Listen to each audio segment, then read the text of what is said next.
Salut tout le monde, c'est Marco de la chaîne Real Hockey Fan. Aujourd'hui, j'avais envie de parler de plusieurs sujets d'actualité. Parler des deux matchs que j'ai regardés hier soir, mes impressions, des Penguins de Pittsburgh qui vont en Maison-Blanche. Bon. Sullivan est sorti en disant que c'était pas un geste politique qu'il faisait ça, mais j'ai de la misère à comprendre le move. Oui, c'était une équipe championne. Oui, c'était un honneur d'être d'être invité à la Maison-Blanche, mais c'est quand même bizarre, quand même. J'ai de la misère avec ça. Les Penguins auraient dû s'abstenir, faire comme tout le monde. C'est Donald Trump en arrière de tout ça. Voilà, ça c'est mon impression. Pour ça, je prends mon petit jersey des Penguins pour cette vidéo. C'est justement pour souligner dans le fond mon opinion par rapport à ça. Moi, je suis toujours pas d'accord malgré tout, mais c'est pas moi qui décide évidemment. Donc, ensuite, mes impressions du match. J'ai écouté deux matchs hier soir, les Rangers contre les Flyers, puis les Jackets. Euh, le match des Jackets. Puis là, j'ai un blanc qui jouait. Mais en tout cas, bref, j'ai bien aimé aussi le match des Panthers puis le Lightning. J'ai regardé les petits bouts du match. C'est ça, j'avais un petit problème de connexion Internet hier, fait que j'ai réussi à quand même regarder tout ça. Ça commence à prendre forme les matchs, fait que c'est le fun de ce côté-là. Là. Il y a comme beaucoup plus d'activités, donc c'est plus intéressant. Du côté des Rangers Flyers, qu'est-ce que j'ai aimé? J'ai vraiment aimé Samuel Morin du côté des Flyers. Il s'est battu en première période. Gros geste de sa part, ça a été. Puis que dire de Bobby Farnham qui est tout petit et qui a mangé une sincère. En tout cas, j'ai bien aimé de distribuer des bonnes mises en échec. C'est un autre que j'avais pas vu encore.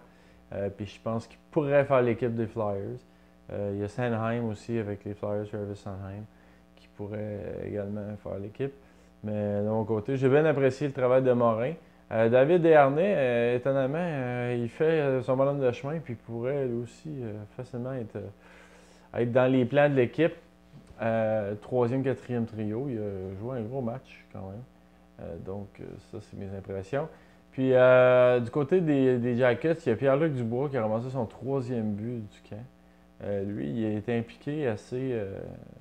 C'est un bon power forward, comme on dit. Puis, il a été impliqué dans les matchs qu'il jouait. Donc, lui aussi, j'avais un doute sur son cas.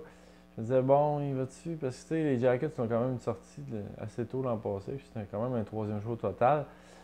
Ils ont gamblé, eux autres. Là, ils auraient dû aller peut-être avec un autre joueur. Puis là, Paul Gary, par exemple. Puis là, ben, écoute, peut-être qu'ils ont eu raison. Dubois semble faire sa marque. Puis tant mieux. C'est un autre Québécois qui va sûrement percer l'alignement cette année du côté des Jackets. Faites à noter aussi, Alexander Barkov a retenu 3 passes hier. Il a joué un grand match, lui. L'autre joueur que je pensais, c'est Jaromir Jagr. Je ne comprends pas pourquoi personne ne l'a pris encore. Mais là, il va jouer en République tchèque à Kladno. Puis il dit qu'il va peut-être revenir dans la Ligue nationale. Ça, c'est parce qu'il se garde une porte ouverte. Là. Mais rendu là, je comprendrais pas. Rendu là, pourquoi qu'une équipe prendrait une chance, à moins qu'il y ait des blessures. C'est peut-être ça qui attend. Il va y avoir des joueurs blessés. Il va y avoir des joueurs importants blessés. Peut-être qu'une équipe va faire comme OK, on va prendre Jagr. Tant qu'à avoir un joueur blessé, on dit aussi bien d'y aller avec ce cas-là. Je pense que c'est ça qui va arriver. Quand un joueur important va se blesser, voilà, pour une longue période, la solution Jaromir Jagr va entrer en ligne de compte. C'est là que Jagr va se retrouver. Ça, c'est mon humble opinion. Premier match de Vegas à Vegas, hier. Les Kings ont gagné. J'ai pas regardé le match du tout. Mais bon, ce que j'ai entendu, que c'était quand même bon spectacle. La foule n'est pas nécessairement dans l'ambiance, mais c'est un match hors saison. Puis bon, comme je vous dis, je l'ai pas vu le match, fait que je ne m'étendrai pas là-dessus. On parle encore de l'hymne national américain. Avec les joueurs qui protègent. Joe Woodward qui dit que lui va mettre son genou à terre. Puis Subban ne le mettra pas. Bref, ça, je suis d'accord avec Subban dans ce cas-là. C'est un manque de respect envers l'hymne national, le pays. Puis là-dessus, je vais me répéter, je l'ai déjà dit dans une autre vidéo, mais j'ai de la misère avec ça. Là, on n'attaque pas Trump pour ses politiques raciales, on attaque le pays, puis je trouve que là, on ne frappe pas au bon endroit par rapport à ça. On ferme la parenthèse et on continue dans le hockey. Bien sûr, parce que c'est une chronique de hockey, j'ai pas envie de jaser de politique trop, mais je voulais en parler parce que ça fait partie de l'actualité. Les gardiens du Canadien, on va aller du côté du Canadien maintenant. Mes impressions, parce qu'il y a un match ce soir à Québec. Yeah, man, mais je suis pas là. Non, j'ai pas. Malheureusement, le temps d'aller là, j'ai trop de choses à faire. Puis, quand même, ça a été une bonne formation du côté du Canadien, mais les Leafs vont envoyer un clip de W. Donc, c'est pas intéressant. Le Canadien devrait gagner facilement. Mais ils n'ont pas gagné jusqu'à maintenant. Donc, peut-être ce soir, on ne sait jamais. Donc, ouais, c'est ça. Je voulais vous parler du Canadien, les joueurs qui vont être surveillés ce soir pour le match. Victor Mété, Brandon Davidson, Mark Streit, Eric Gélina, puis Joe Morrow. Les 5 vont se battre pour une position de défenseur. Peut-être 2, mais c'est ça. C'est les derniers postes, mais c'est 5, 6, 7 peut-être dans leur cas. C'est ça. Ils veulent surtout voir Mété puis Gélina, est-ce qu'on donne un contrat à Gélina. Joe Morrow, c'est un bon défenseur offensif. Ils ont quand même de la profondeur en défense. C'est pas la grosse défense du côté du Canadien. Là. On s'entend. C'est une défense très ordinaire. Mais la profondeur, par exemple, s'ils ont des joueurs blessés, ils ont l'avantage sur bien des équipes parce qu'ils ont beaucoup de défenseurs quand même pas pire. Là, pour des 6e défenseurs, je prendrais n'importe lequel des 5. Puis il y en a d'autres en plus. Donc, du côté de la profondeur, c'est l'avantage du Canadien. Les meilleurs sont pas. C'est ça le problème. C'est que si t'as pas des. Si Weber joue pas au-dessus de sa tête ou il est blessé, ça va être difficile pour eux. Donc en terminant aussi, je vais noter que Montoya et Lindgren sont blessés. Ça, c'est un peu inquiétant dans le sens que oui, Price n'est pas blessé. On s'entend pour dire qu'il va jouer la majorité des matchs. Mais là, on veut donner aussi un repos à Price.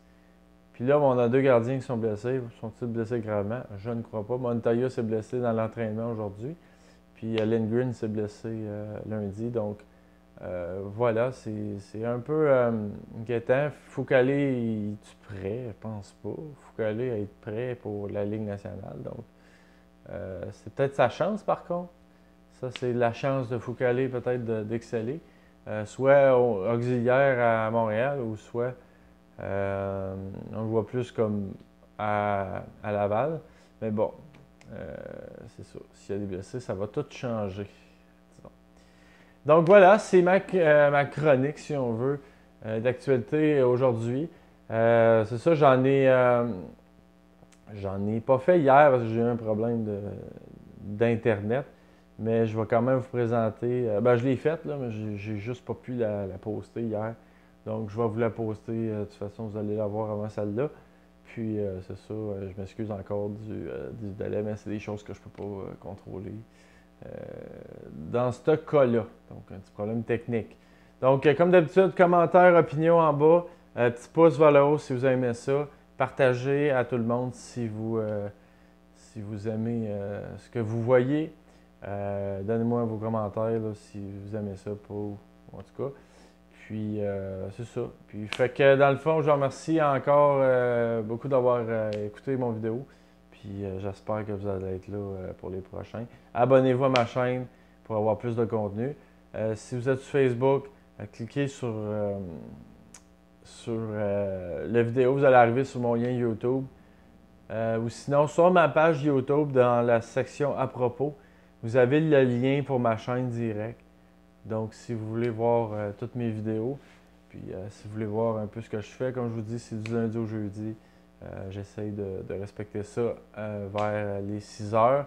Exceptionnellement, là, il va y en avoir une vidéo qui va être postée un peu plus tôt. Et celle-là va être postée vers 6 heures. Donc, merci à tout le monde et à la prochaine.